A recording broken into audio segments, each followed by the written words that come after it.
especially controlling the narrative. Yes. Yes. So let's do that.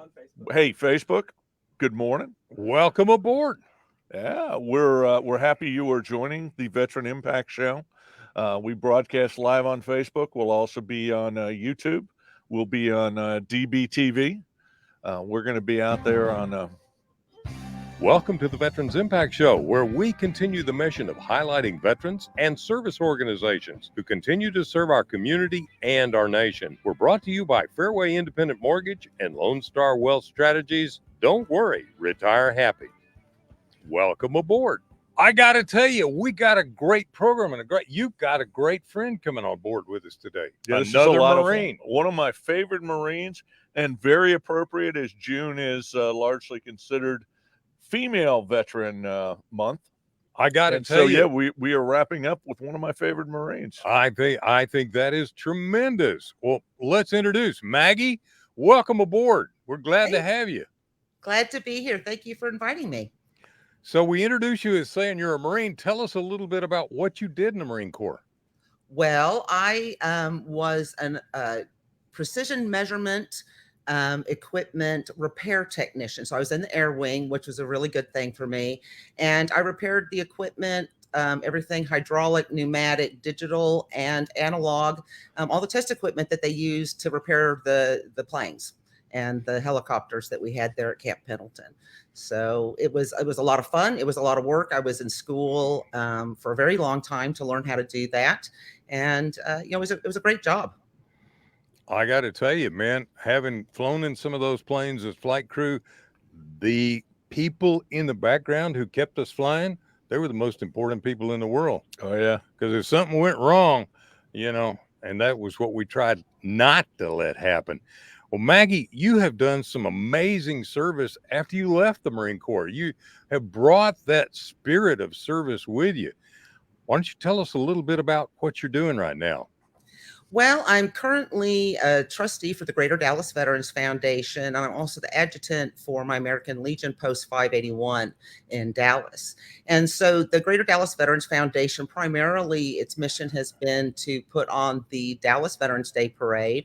But over the last few years, we've really started to expand into supporting organizations. We're not a direct service organization. We never will be. We've got a lane and we're sticking to it. And really, we're talking about connecting organizations to each other, elevating what they do. I think a lot of times organizations work in a silo, and when you're trying to raise funds or when you're trying to achieve the mission, you're just touching people, just right on the edges, within or on the edges of your silo. But when we work together and collaborate, we can really increase the impact of what we do. And go big or go home. It's Texas. Absolutely. And Chuck, you've been so involved in so many great organizations. Don't you see, though, there's an underlying sort of competition and fear to share within some of the organizations? And so what, Maggie, you're talking about is really important. Well, I think that we tend to be a little myopic sometimes in our arena with our military veterans. And it saddens me. We don't have a corner on the market of trauma. Trauma is trauma. First responders have it. Students. I mean, everybody encounters. If you're living a life of adventure, you encounter things that sometimes cause you to need a little bit of assistance. And so I think that when we shut ourselves off from each other and when we say, we only service veterans from this area, we only service combat veterans, I think that absolutely there are, niches that need to be served. But as a community, we need to work together. And I think that we do ourselves harm when we don't work together.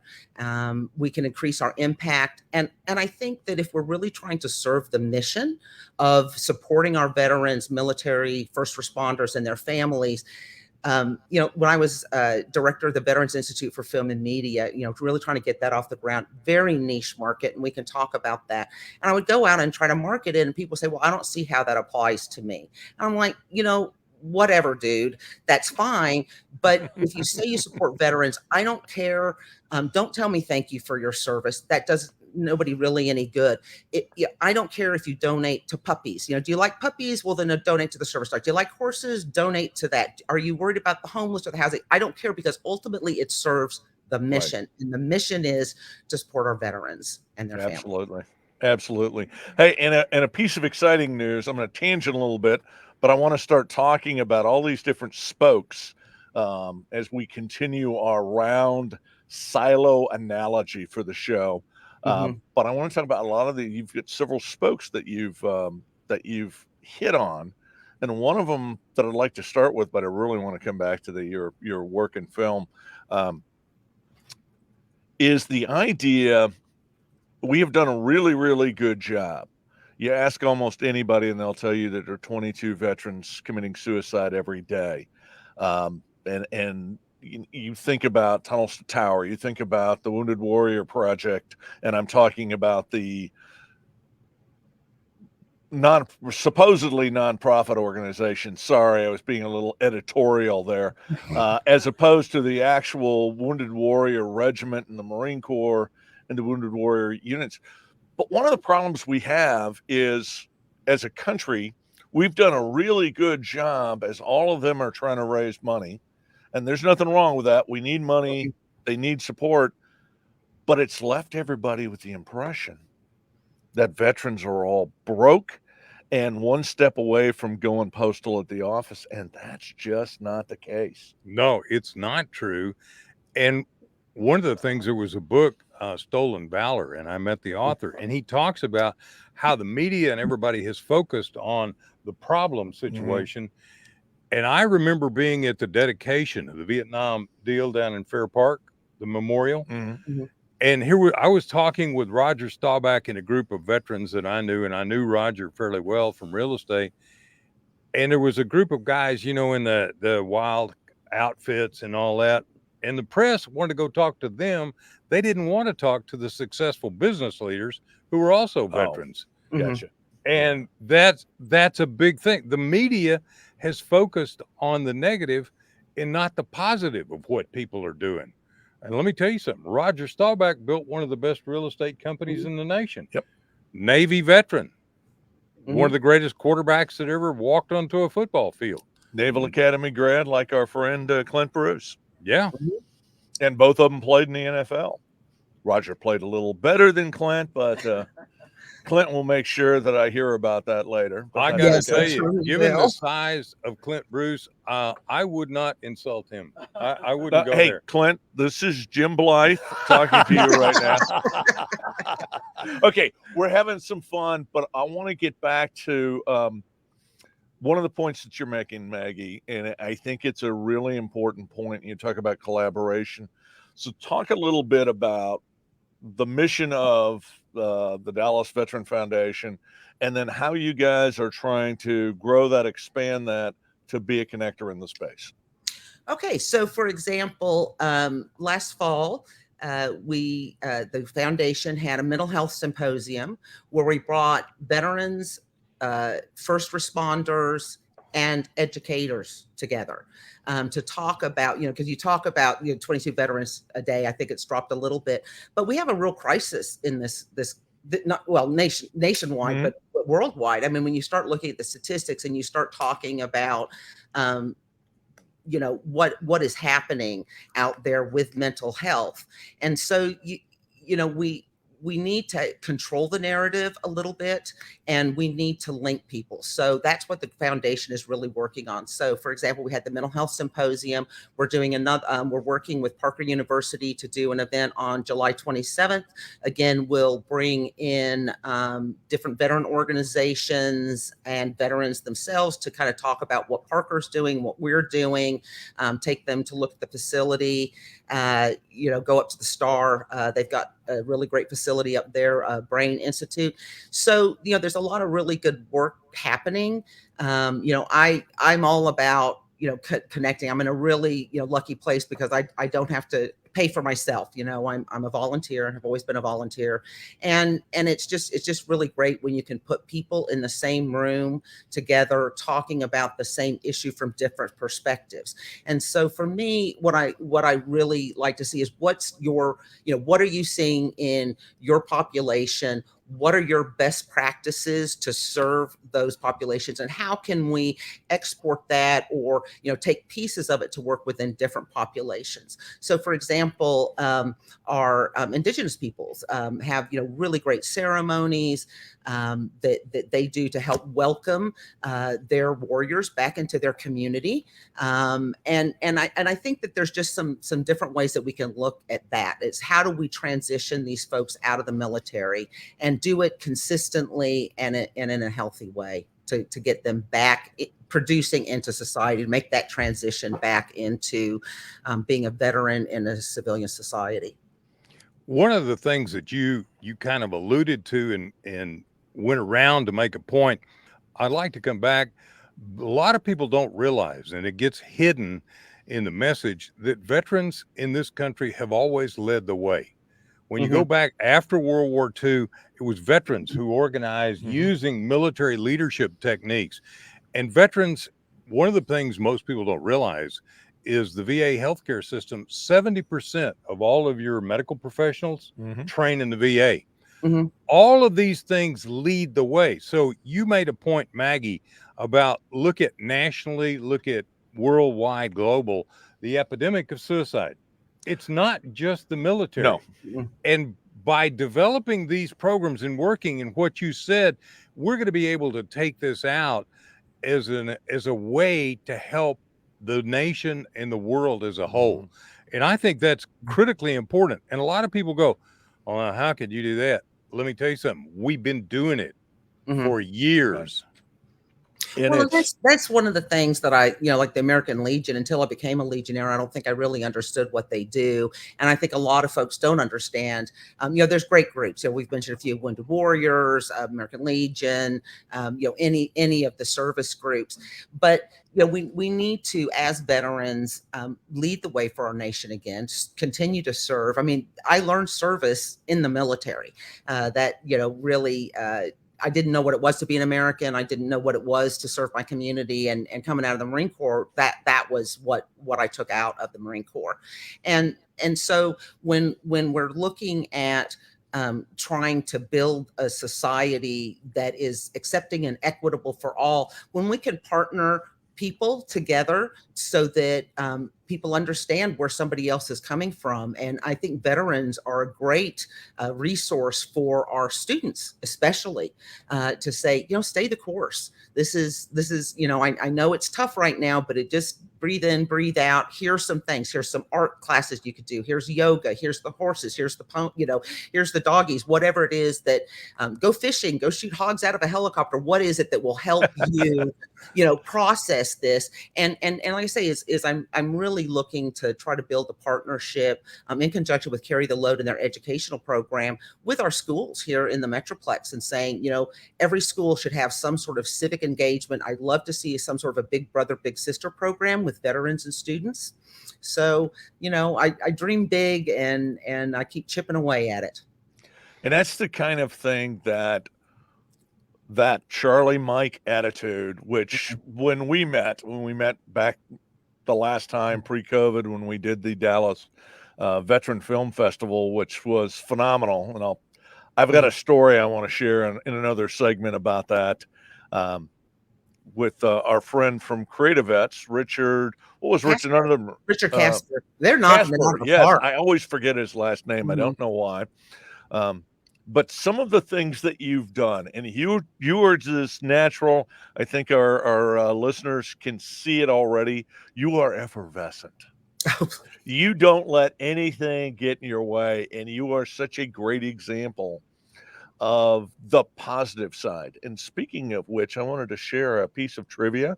I'm not sure if we shared this last week, but according to the VA, Texas is officially the #1 state for veteran population in the United States now. We have surpassed California.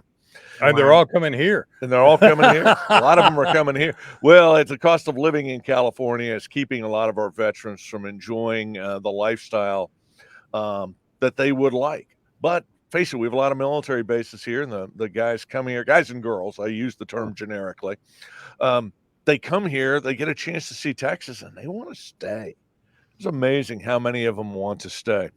But the reason, one of the things about that I wanted to mention, the point that I was trying to get to in my usual long-winded way, is that veterans have a higher median income than non-veterans. And a lot of people aren't aware of that. Mhm. Veteran businesses go out of business. One of the problems with starting your own business is they tend to fail. And that's an unfortunate, it's kind of like people talk about It's marriage. across the board. Half of them don't make it. 90% of the startup business. The startup businesses, veteran businesses are failing at about a 30% rate. And one of them is, and Maggie, you exemplify this so well, attitude. Tenacious. We are tenacious. There we go. You got to like that. And these are leadership skills Mhm. that you learn in the military. And I would make a point too, to a lot of people don't realize, if you want to get stronger, you go to the gym and you work out, right? And you don't lift 10 pounds. You start working where you can, and you work up and you work up and you work up. The stronger you get is because the more challenging it gets. Mhm. And I do believe that we have challenges, and it's not just, Maggie, you made this point, it's just not the military. My wife, Diane, mother of 3 children, there was a point in time that I'm sure she's had PTS, something fierce. Mhm. We laugh about that. But how many people do you know also, and I've known quite a few, that have gotten in terrible automobile accidents or family circumstances that are terrible? These challenges, you have to have the grit and the guts to stand up and do what has to be done. And that's where I see a lot of things lacking right now, that the military can lead and train and teach. It really is sad. And one of the problems we have is our military is shrinking. You go back to my dad's generation, and you're talking about 20-30% of that generation served. We're down to less than 1% right Mhm. now. And the veteran population continues to fall and fall and fall. So veterans have less of an opportunity to make an impact just because there's fewer of us out there. But here we are, and we'll kind of go esoteric for just a second in our last on our last minute of this segment. But we are more connected. Here we are. You're at home broadcasting. We're broadcasting internationally. I think there's a couple extraterrestrials that are picking us up and have come to be fans of the show, because when they type in comments, nobody can read them. We haven't broken the code on that language. But the point that I'm making is, here we are at a point in time when the world has never been more interconnected. Mhm. And yet people feel so amazingly isolated. Disconnected. Disconnected. Yeah. I tell you what, let's talk more about that when we come back from all of our messages from all of our partners. So I want to say thank you to Fairway. Thank you to your company, Chuck, and all you guys do to help us. So thank you for being on board. You're listening to the Veterans Impact Show. We're here for you. Stay with us, join us, tune in, subscribe, be a part.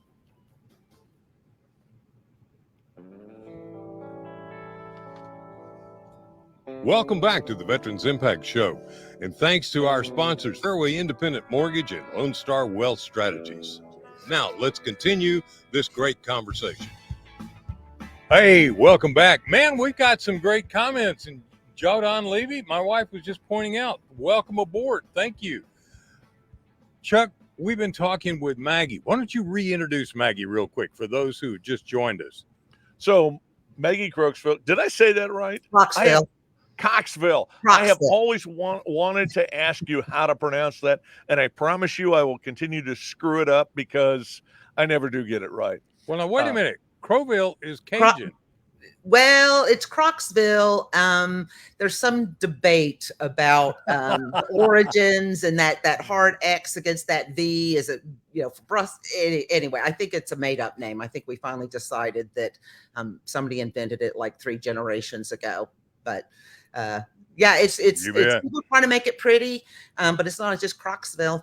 Croxville. There we go. Just like it's Marine veteran Maggie Croxville. who has been involved in multiple projects here in the Dallas area.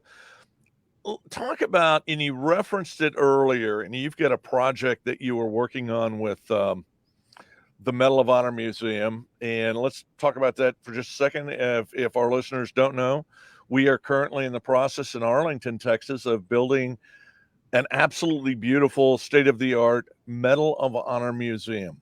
And we have, and I was actually at a Medal of Honor event, and I heard 63 and 65. We have a number of living Medal of Honor recipients, and I'm proud to say I've met 10 or 12 of those fine gentlemen. But talk a little bit about this project that you want to do as you want to bring more awareness, especially to our kids. So I've been working on a project for a couple of years, and I'm hoping that it will come to fruition in the spring of 2024. We're bringing the scale replica of the Vietnam Memorial to Arlington, and surrounding that, really bringing in the students and working with them both before and during the event. And it's called the Stronger Together Showcase, and it's really to highlight the depth and breadth of services that we have here in the Metroplex to keep our warriors healthy in body, mind, and spirit. And so we want to engage with the kids with that. And a huge part of that, as I mentioned earlier, is we are a video-based society. Our students are a video-based society. And like I say, is we are very, very connected at this point in time technologically. And so how do we get the kids interested in capturing the stories of those who serve? And so I met with the Medal of Honor Museum, and they're being very supportive of this event to say, okay, we have very few Medal of Honor very few Medal of Honor recipients, making sure that those stories are captured. And so one of the things that they're doing, a little bit like the Shoah Foundation and the Titanic Museum and other places, is putting these, getting these interviews done in such a way that they become interactive. And so it's 3D, so that people in the future, more than just going to the Library of Congress and pulling out and seeing things, they can actually interact with these Medal of Honor recipients because of the way that you record the film, the way that you record it. So I want to get the students involved in that and expand it beyond Medal of Honor recipients, because so many of us have served, so many of us have different stories. And if you're a kid sitting in, Bayfield, Colorado, and you're thinking about joining the military and you're just hearing stories of heroes, that's very inspiring. And, but the vast majority of us serve in anonymity, right? But we have real stories about, why did you join the military? What did you learn in the military? How did that help you in your, in your future endeavors? And to get those kinds of stories out, captured and make those one-on-one connections with our younger citizens, I think is imperative to building a democracy that works for all of us. Man, I think you're right on. Yep, absolutely. And one of the things that you were talking about is we are in this era of diversity, inclusion, and equity. Equity. That's the word. I was like going, what was the other one? What most Which is people different from equality. Equality is different from equity. So this is true. This is true. But one of the things that a lot of people don't understand, we tend to think of this in terms of groups, and we've been beat over the head with, is it male versus female? Is it black versus white versus brown versus yellow? We've got some polka dotted people. If anybody have ever met the Irish, lots of them are polka dotted. I say that to laugh, but it is something we need to laugh at. What people don't realize is, one, veterans are legally, officially part of that group. We are whatever it is, and then there's a term for it, and I always forget it. But we are an excluded group, and so we need to be. We are a minority.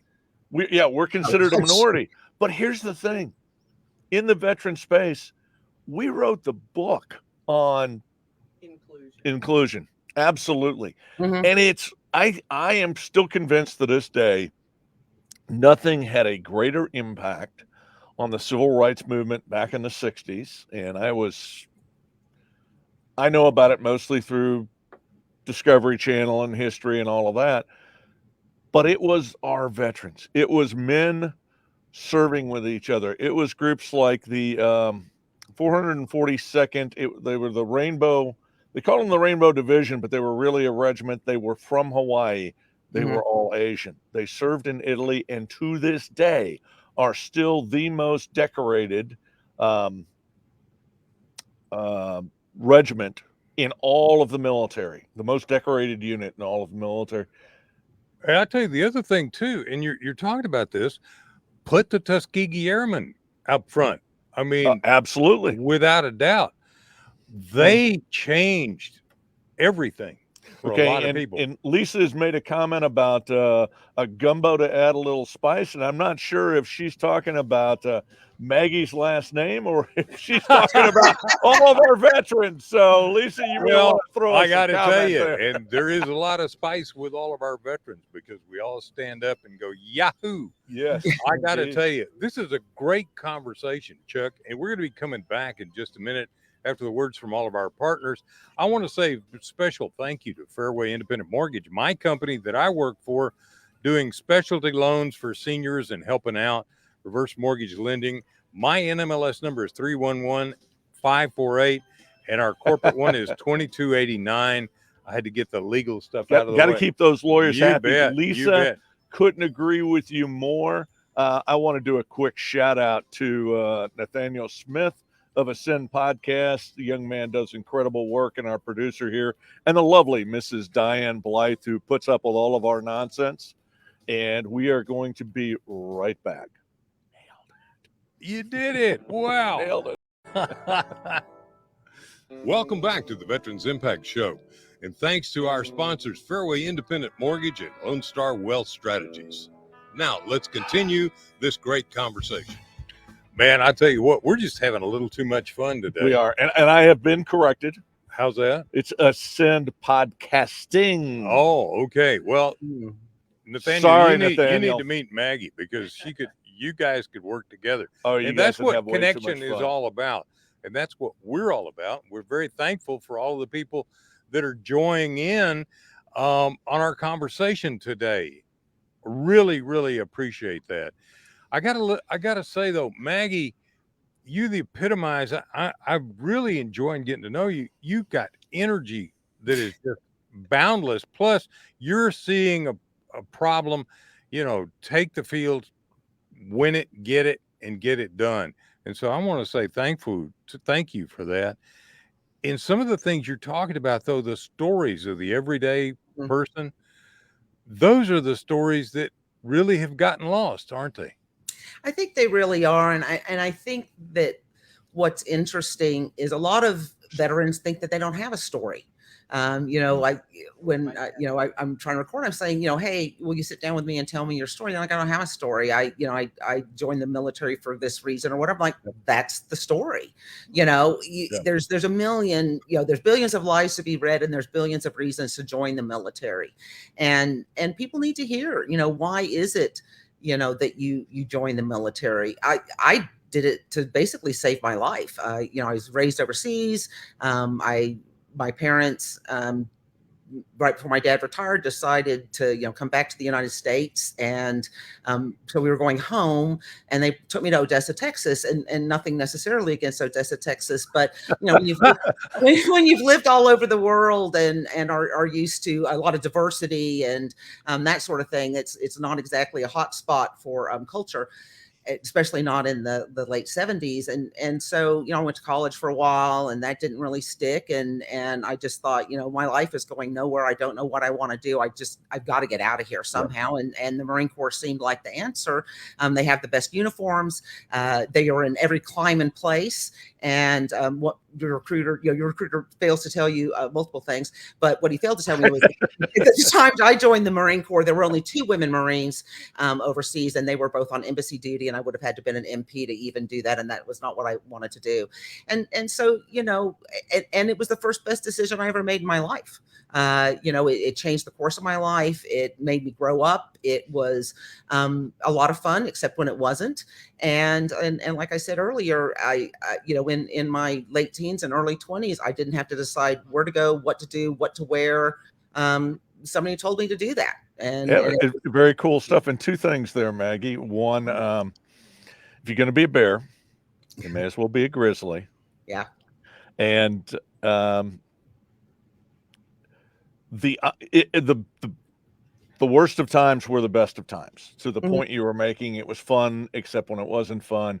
But it's funny how now a lot of the stories when we attend reunions and things like that, or we get together as vets, and I've made this comment. I swear, veterans can sense each other. They can smell each other in a room. And you go into a room of a bunch of people, and we've all been there at some kind of event, and a lot of people don't really know each other. You'll find a group having way too much fun off in one corner, and 9 times out of 10, that's a group of veterans who never knew each other. But as the great line from the Clint Eastwood movie goes, we certainly have eaten some of the same dirt. Boy, that's for sure. Yeah. And Diane will tell you, please with it. So, and that's really true, because Diane and I go to a lot of events. And I remember one time I looked over and I saw this guy, and I walked over to him and I said, "You were a Marine Corps officer, weren't you?" And the guy looked at me and goes, "Well, yeah, how'd you know?" And I said, the way you carry yourself and the way you stand there, you are very, very obvious. And I was Navy, and I said, you had to be through. You were Navy, and you went over to salute him. Yeah, I just I love it, man. I love Let me tell you. Hey, you know what a Marine's pronouns are, don't you? No, what are the Marines? I know what the adjectives are. Let's not get into those. Okay. Family show. No, they're rich and good looking. Oh wait, those are the pronouns we want them to be. I thought that was the Air Force. No, it's so funny. No, they're the ones with the biggest watch, and never mind. Yeah, it's so you funny. know, Maggie. My husband's a Marine Corps veteran too, and we had some workers over at the house, and he came, and he just kind of saw. He couldn't hear me, but he could see me talking to these people. He goes, "Why did they make you mad? What were you saying to him? Because you were obviously telling him off because they were getting the blade hand, Oh yeah, gotta have knife hand. Yeah, General Mattis made knife hand famous around the world. Yeah. But that goes back to my buddy Tom Medina. Mm-hmm. Yeah. So Yeah, I said, Maggie, before, you mentioned your husband was also a Marine. Now tell the story about where you guys got married. We actually got married at the Barrymore Chapel at the end of the flight line at Camp Pendleton. Absolutely beautiful facility, and we married there. It was a small wedding on a Friday afternoon, so all my buddies could get off work. And I can't remember what year it was, they had the big floods and the chapel washed away, and it washed away, and then the best man and the maid of honor had gotten married, and they'd gotten divorced. And so I kept telling my husband, I think that null and voids our marriage, but here we are. And so Chuck, you actually helped me. What was that? 4 years ago for our 30th wedding. Right in the middle of COVID. Right in the middle of COVID. My husband and I took a trip back out to San Diego. Chuck helped us get onto the base at Pendleton. We got to go spend some time at the chapel, and they had rebuilt it. And what was really interesting is we were there, and and memory's a funny thing, right? And I was like, something's not quite right. Well, when the flood came, it just washed like all the stained glass windows they had, and they didn't know where they went. And so they just kind of put them back. So there's a little room where I had gotten ready for the wedding, kind of back off the side of the chapel, and the window there, it was a picture of Jesus, and it's my husband's favorite picture of me in front of the stained glass window. And I was like, it's not right. It's not right. It's now King David. So they put the windows back in the wrong place. and it was just kind of, but it's just a beautiful facility. And I, have great memories of riding horses out there. And I've never told you this, but my little brother, who will retire at the end of this year from the Marine Corps, 30 something years of service, he and his wife were married there too. And it was so funny. Beautiful. And I think I'm cleared hot to tell this story. Hopefully I am. I was his best man, and as he's coming down the aisle, his now father-in-law, Jesus, and they are first generation Americans. His brother-in-law was a federale in Mexico and literally had to leave Mexico. This is a legitimate asylum claim because the cartel put a hit out on it. Wow. And they came to America. They are all American citizens now. They are phenomenal people. But to say they are rugged looking would be an understatement. And Jesus had been a boxer, but as he's coming down the aisle, he's got his sunglasses on. The future's so bright, he's wearing his shades indoors. And my brother leans down to me and goes, "Oh my God, I'm marrying into the Mexican mob." We have had the best laugh about that, and I absolutely love them. They are family. And speaking of the worst of times, sadly, Juan's son, Jesus's grandson, was killed in a car wreck. And what a fine young man. He was an honor student. But yes, I can remember I did a toast after the wedding, and I actually had the bartender there help me because English is my second language. I struggle with languages. And I did a toast to them, and I did part of it in Spanish. And these are very stern looking men, and it's, you don't show your emotions in public. It's part of that generation. And it's the great line from True Lies when when Tom Arnold looks at Arnie and goes, "Dude, you got to get in touch with your feminine side." I can cry in public, but they can't. But the point was, as I'm doing this toast, I'm getting almost like a glare, and their arms are crossed. And I go over to my now brand new sister-in-law, who Aunt Norma is incredible. We love her to death. But I said, "Oh my God, I think I've set our family relations back a decade." And she starts laughing. And she said, "No, they're really touched, but they're afraid to show any emotion, especially, and we're surrounded by Marines in dress blues." And it just this really funny but very poignant family moment. And I've kind of gone down a weird tangent that has all expanded off the fact that y'all were married in the same church, and it is a great facility. It is. I'm so glad they restored it. And there's, those old buildings, they're on the Mission Trail. They're hard, very expensive to maintain. So if you want to give to a good cause, Pendleton is just such an amazing facility, and we're the Marine Corps is so blessed that was granted to them, and left, the family had left that to the ranch to them. But it's beautiful. So go out and visit, make a donation, preserve the building. Absolutely. It's any way you can support Marines. I'm all for that. Oh, absolutely. And speaking of great, Marines especially. And since we've done that, I want to do a quick commercial for the Marine Corps Museum that is out in Quantico. And speaking of which, on the hill above the museum itself is a small chapel, beautiful stained glass. I really do think they patterned it after the one at Camp Pendleton. But it is an absolutely gorgeous facility. This time when we go out, we're going to try to go up. The Army, seeing the Marines throw down the gauntlet and creating probably one of the finest military museums in the country. They have built one at Fort Belvoir, which is just north. We're going to try to go see that. But we have some phenomenal military museums, and absolutely encourage people to go to those. Take your kids, take your grandkids.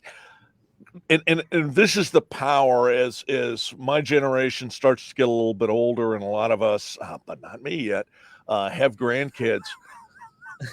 Grandchildren and grandparents have a common enemy. It's the parent. Yeah. But there's a bond there. There is a connection. And grandparents, if you want to do something really powerful, you are the first line of education to help your grandkids understand the importance of civic pride. We need to start going back to, we've been, and Jim and I, we're going to go into that part of the show. One of the things that we created the show about, one of the things about Charlie Mike, is restoring the feeling that Americans have for this great country. And we have spent we've spent most of this century tearing each other and tearing the country down. Stop it. This is an incredible country. You bet. Stop doing that and start looking at what's right. We have made such incredible advances. They want to convince people this is one of the most racist countries on the planet. Trust me, go to Asia. You will see real racism. We have such an inclusive country. And this does not mean, and let me make sure This is very much part of Maggie's mission, part of our mission. This doesn't mean, oh, we don't have to do anything else. This doesn't mean there's nothing to fix. Excellence is not a destination. It is a journey. And we will need to continue to work to make it better and better and better so that everybody has access to opportunity. Well, the thing is, and when I tell my adult sons, you've got to be involved. I mean, you know, I get frustrated. You know, he says I'm high energy. When we say go, let's go. And it's very difficult for me to slow down and let meet people where they are. But you know, my kids are like, what you don't. I used to teach an enrichment class for Prosper Elementary students on ancient Egypt. And one of my favorite things is when we started introducing that is to draw the timeline. You know, here's when the pyramids were built. Here's when Jesus was born. Here's when America was discovered. Here's when we saw, you know, and here we are. We're a very, very young civilization. We're a very, very young nation. And, you know, the democracy, it's an experiment. This is an experiment in democracy. And I have lived all over the world, and there's no place that I would rather live because I'm an outlier. There's a lot of, you know, socialist or, you know, social democracies and that kind of stuff that if you're part of the pod, you're going to get along just fine. But if you're an outlier, you're going to struggle. And America is a civilization of outliers. We value independence. But, you know, if you want it to change, then you have to get involved and you have to work the process. And I'm a big questioner. I always, you know, why is it that way? And how can we change it? And I've got an idea and that kind of stuff. And so get involved, go to the school board meetings, go to the city council meetings. You know, what are you doing to make a difference beyond, you know, going down rabbit holes online and complaining about it? Get out there, get out of your head, get out of your bed, go out into your community and make a difference. If you volunteer, you're going to get, you know, so much more back. Oh, I couldn't agree with you more. I couldn't agree. You know, I'm with you guys. Yeah, and the stories that you hear. I mean, somebody told me the other day. I actually told my husband about. Well, I remember Maggie did blah blah blah blah blah blah blah, and that made all the difference in my life. And I didn't even remember it. It was an incident I didn't even remember. But that's the difference that you make. Is, you know, quit bitching. Sorry, and get out there and do something. You know, be the change that you want to see, because we can change it. And never, you know, just because it's bad doesn't mean it's not better. And just because it's better doesn't mean it can't go. And no matter what happens, mistakes are made along the way. And we learn from those mistakes. Without a doubt, we learn from those mistakes. I think we're a better nation today. But when you talk about other countries, Diane and I had the chance to speak to a Bible men's fellowship group that was all East Africans. They were from Kenya, they were from Nairobi, they were from Eastern Africa or Western Africa, and they were all lawyers and doctors and professionals, and they'd all come to the United States for an opportunity, for a new life, and came from Africa. And they felt so included in this nation. These were not African Americans. These were Africans. It was hard to understand some of what they said. But I got to tell you, that was the most spirit-filled group of people I have ever been around.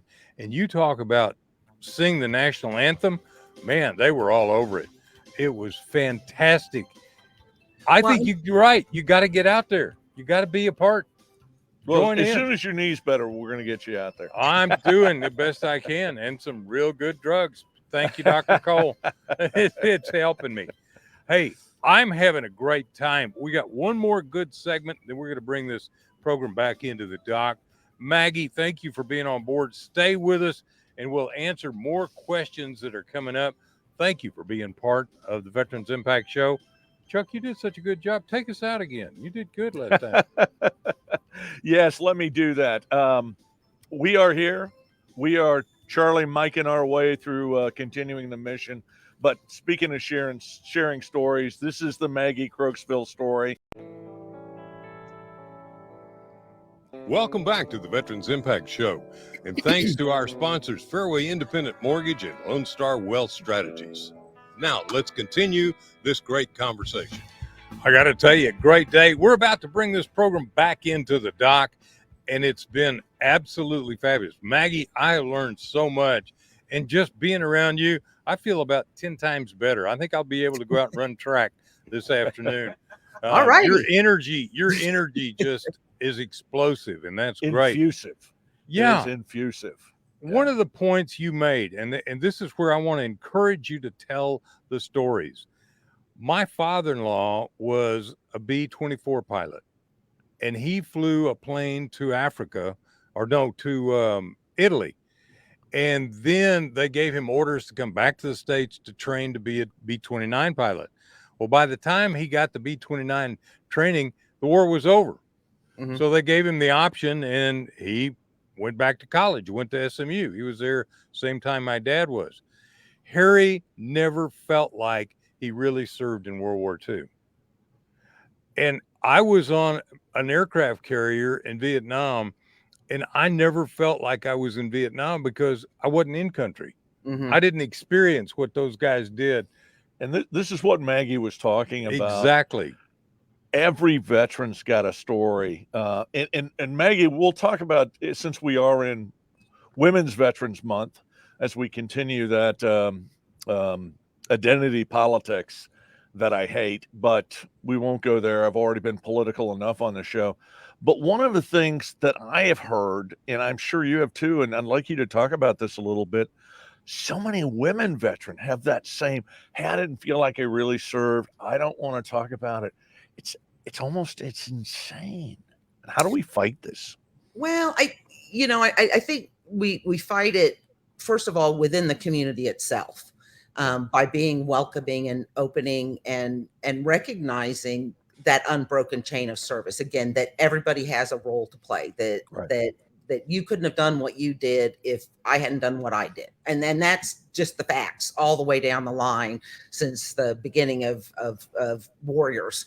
And I think, you know, as a woman veteran, I never really thought of myself as separate. And of course, we just had Women's Veterans Day or Women's Veterans Day, and that's created a lot of confusion. But it's not necessarily a different day to recognize women veterans. It's a different day to recognize women obtaining the right Mhm. to serve, or the permission to serve from Congress. And that's what that day is about. And for me, Veterans Day is Veterans Day for all of us. That, again, if you talk about equitable and inclusion, the military response to that. But the other thing is education. Just like we have to, education in the wider audience. For example, I was traveling the other day, and I was in an airport, and I was grabbing something to eat, and there were two lines, and my server, I ordered what I ordered, and he went away to fix it. And then the guy, the woman a man took my order, a woman took this man's order who was next to me, and she asked him, are you a veteran? And he was like, well, yes, I am. And so she gives him a discount. And I'm like, dude, she serves too. Why didn't you ask me? Do you know what I mean? Mhm. And the same thing, I go to Lowe's, I park in the veteran parking space. Yippee-ki-yay, thank you, Lowe's. And I have people look at me, and I'm like, don't even, and Yeah. we have that, she serves too. And so we just have to do a better job of educating. And I think as women, we need to talk about what it looks like in service and our experiences in service. And I think, one of the things when I got in, as a Cold War warrior, and I've been out of the military for a very long time, when I got involved in the veteran arena, I really wanted to learn, what are the veterans today facing? It's different. We've been at war for 20 years. What does that look like? And so you go and get educated, and especially talking to a lot of women veterans, they had very different experiences than I did. And, some of it's very disturbing. I mean, MST is a real thing, and it is, and it's not just women who suffer from that or traumatized by that. But, we have to be able to talk about these things and bring them out in the open, at least within our community. And then we have to educate the wider community and saying, this is the reality of service. And nobody goes, everybody has changed through their service. Some are changed differently. Just tell the everyday stories. what did that look like for you? What can I learn from that? What would it maybe look like for me if I was in the military? What are some pitfalls? I mean, it's like a mentoring thing. It's mentoring people that maybe you don't even know, by sharing your stories, that somebody somewhere is going to find a nugget, and you never know when you're going to make a huge difference in someone's life. Just Absolutely. by putting yourself out there and being open. I got to tell you, there are so many opportunities too. And if we focus on the negative, we're going to forget about the positives and the leadership lessons you learned, leadership lessons I learned. And Chuck, he didn't learn those. I'm kidding. But if they weren't written in crayon, I don't remember them. But I got to tell you, there are fabulous experiences. And I'm going to be going to the reunion of my squadron here in October. And I can't wait to be with those guys. And it was really great. So, Maggie, we bring this program to a close with a prayer. So I would like to lead us in prayer. Lord God, King of the universe, we thank you so much for all you do for this nation and all you do to protect our active duty military, our first responders who run into the fire instead of away from the fire to protect and save us. Thank you, God, for those people.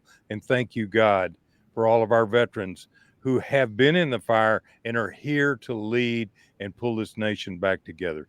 God, we pray that you will provide revival and strength and pull us together, one nation, under God, indivisible, with liberty and justice for all. Amen. Amen. Hey, and we've still got a minute left. Well, here goes the music. But Maggie, this has been a wonderful experience having you on board. Thank you. Thank you. Thank you. And I hope to get to know you. I'm a member of the VFW down in Frisco, just south of you. And I got to tell you, those organizations are great. Telling everybody to get involved. It's important. Join the American Legion, join your VFW, just get out there and get involved, volunteer. Absolutely. And that's how you continue the mission. Absolutely. As you were talking about that, and Jim was talking about his father-in-law, and I was thinking about the WASP program, the female pilots who were ferrying aircraft in World War II. And one of the most prominent ladies is now 3 generations of pilots and female pilots in her family. Well, we need to get interview with her. Have a great day. You too. Have a good one. Thank you, Maggie.